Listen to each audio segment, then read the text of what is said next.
ಬಂಟ್ವಾಳ ಪುರಸಭೆ ಕಾರ್ಯಾಲಯದಲ್ಲಿ 2025 ನವೆಂಬರ್ ಮತ್ತು ಡಿಸೆಂಬರ್ ತಿಂಗಳ ವೇತನ ಪಾವತಿಸದಿರುವ ಬಗ್ಗೆ ಕನಿಷ್ಠ ವೇತನ ಮತ್ತು ಹೊರಗುತ್ತಿಗೆ ನೌಕರರು ಪುರಸಭೆ ಬಾಗಿಲಿನಲ್ಲಿ ಕುಳಿತು ಪ್ರತಿಭಟನೆ ನಡೆಸಿದರು.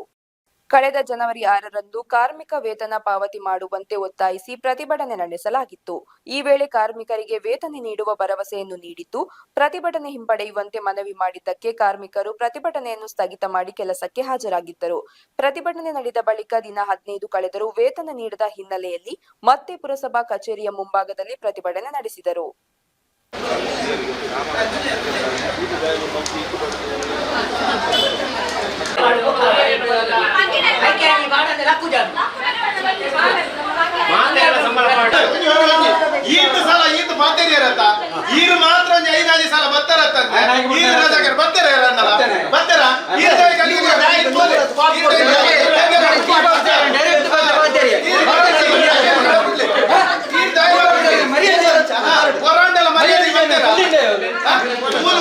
ಒಟ್ಟಿಗೆ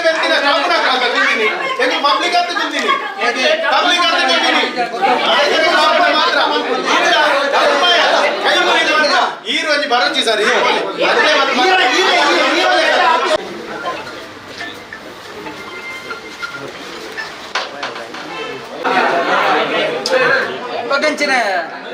ಕೊಡ್ತೀನಿ